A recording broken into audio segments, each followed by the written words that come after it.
Another year wasted on your little internet project. Gerald's voice cut through the candlelit dining room. Every head at the table turned toward me. Ethan squeezed my knee under the table. We were at the Whitman family Thanksgiving dinner, an event that had slowly turned into a yearly test of patience. Actually, I said calmly, setting down my glass, the business is doing very well. We've had strong growth this year. Lucille smiled without warmth. And how many candles and knitting kits did you sell this month, dear? I smiled back. If only they knew. What they saw as my small online shop was just the surface. Behind it was a global e-commerce infrastructure company, quietly expanding across Asia and Europe. Leave Lena alone, Ethan said, though his voice wavered. Gerald shook his head. She graduated from Stanford. She should be building a real career. At Whitman Holdings, for example. Not running a souvenir website. I thought about the confidential papers locked in my home office. Tomorrow, Whitman Holdings would announce a partnership with my company. They just didn't know who owned it. Lucille turned to Ethan. We're all proud you'll be managing director next quarter. Finally, some real success. I'm proud of you, I told Ethan honestly. Gerald raised his glass. At least one of you understands real business. Banking. Not online fads. I remembered last week's meeting, when their CEO had practically begged my company to accept a buyout. More wine, Lena? Lucille asked. No, thank you. I have an important meeting tomorrow. Gerald smirked. Another pop-up shop? Ethan straightened.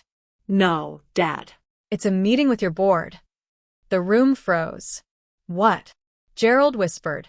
Lena was invited to consult on Whitman Holdings' digital strategy, Ethan said.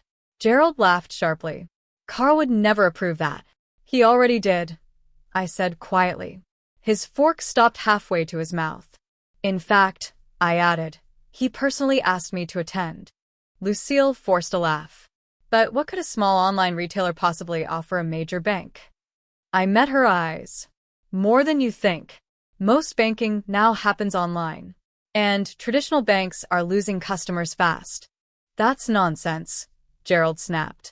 But his face had gone pale. Whitman Holdings has survived for 100 years, he said. Times change, I replied softly. The only question is whether we change with them. Dinner ended in silence. As we stood to leave, Gerald pulled Ethan aside. Control your wife, he hissed. She's embarrassing this family. Fix it, or your promotion disappears.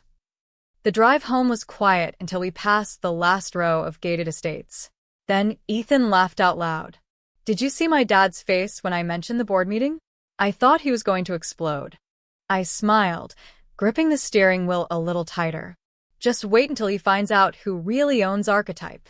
How much longer do we keep the secret? He asked as we turned onto the gravel road leading to our lake house, the one his parents thought we could barely afford. I checked the time. 14 hours. The meeting starts at 9. Ethan shook his head.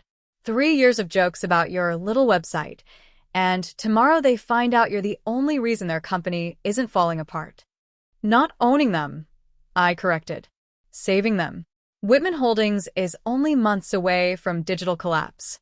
They just don't see it yet. In my home office, I opened the safe and pulled out the real acquisition documents. Not the ones their lawyers prepared.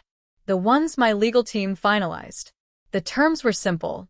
Archetype Commerce would take controlling interest. Whitman Holdings would be restructured under our technology platform. Leadership would change. And the Whitman family would no longer be in charge. My phone buzzed. A message from Carl. Full board tomorrow. All set. I traced the raised logo on the folder and whispered, Thank you, Gerald. You taught me exactly how not to run a modern company. Ethan appeared in the doorway with 2 champagne glasses. To tomorrow. I took one. You know what's funny? I said. If they'd actually looked at Lena's lane, the checkout system, the payment flow, the analytics, they would have figured it out. But they didn't, Ethan said, smiling. Because they were too busy underestimating you. Everything they've been using, I said quietly, was built on Archetype's technology. For 3 years, I had been showing them the future of digital business. They just never recognized it. At 8:45 the next morning, I stood beside the floor-to-ceiling windows in the Whitman Holdings boardroom. The room smelled of old leather and polished wood, mahogany walls, oil paintings of long-dead executives, chairs built for tradition, not comfort. Board members filed in. Then Gerald walked through the door. He stopped. "What is she doing here?" he snapped. "This is a closed board session." "Good morning, Gerald," I said calmly. "Mr. Monroe invited me." He turned sharply toward the CEO. Carl didn't even look flustered. "Mrs. Whitman's presence is essential today." Before Gerald could respond, Lucille rushed in, still dressed for tennis. She froze when she saw me. "What is she doing here?" "Please take your seats," Carl said. "We have a lot to cover." The tension filled the room. Gerald and Lucille sat beside the CEO, exchanging tight, nervous looks. "As you know," Carl began, "Whitman Holdings has been working to modernize its digital systems. 3 months ago, we entered acquisition talks with Archetype Commerce." Gerald straightened proudly. "This morning," Carl continued, "the acquisition has been approved." Polite applause moved around the table. "However," Carl added, "there have been adjustments to the terms."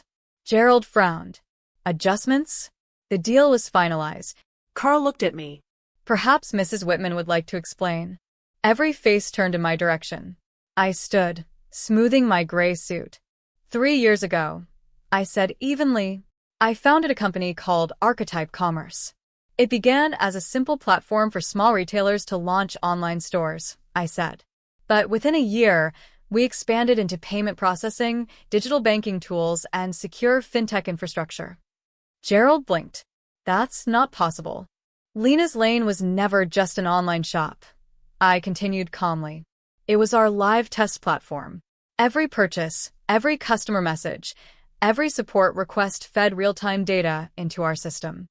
I clicked the remote. The screens behind me lit up. Transaction volumes, global traffic maps, growth curves, integration dashboards. "Our goal was never to sell candles," I said. "We were building one of the most powerful commerce and financial platforms in the market."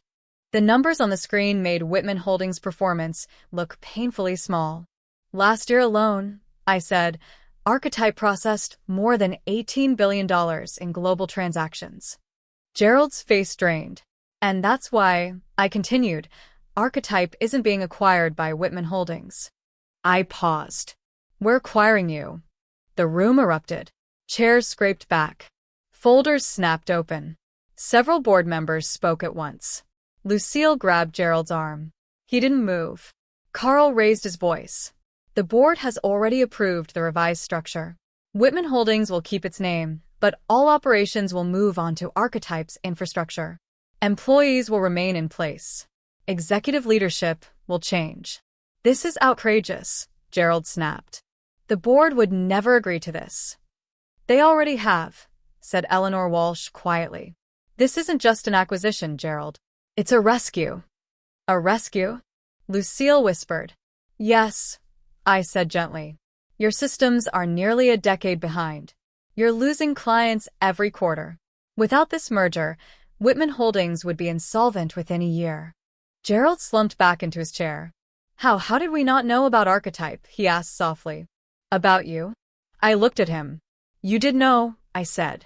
"You just never bothered to look." Every dinner, every joke, every dismissive smile.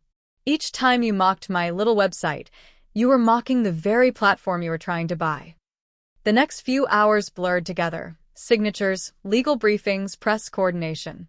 By late afternoon, the news broke. Archetype Commerce acquires Whitman Holdings in historic fintech deal. That evening, Ethan found me in my new office. Gerald's old office. "Mom locked herself in the country club spa," he said, grinning. "And Dad is telling everyone this was his idea all along." I laughed. "How long until they figure out the truth?" "About the same time they realize my board seat isn't at Whitman Holdings," he said. "It's at Archetype." My phone wouldn't stop buzzing. Journalists. Invitations. Congratulatory messages. The headlines practically wrote themselves. The next morning, Lucille finally called me furious. Her country club account had been flagged during a payment system migration. Their processor had been quietly acquired by Archetype weeks earlier. "I can't log in," she snapped. "Don't worry," I said sweetly. "We'll help you set up the new digital banking app." Lena's lane has excellent customer support. Over the next year, Whitman Holdings was completely rebuilt. Its name stayed. Its history stayed. But everything underneath changed. Paper files became encrypted archives. Branches became digital hubs. The bank that once dismissed online business became a global leader in modern finance. Gerald and Lucille eventually accepted the new reality. They never quite recovered from realizing their hobbyist daughter-in-law was now, technically, their boss. Lucille stopped giving me career advice. I kept Lena's lane running. It's still our best testing ground for new features. And yes, someone still has to sell the candles she loves to mock.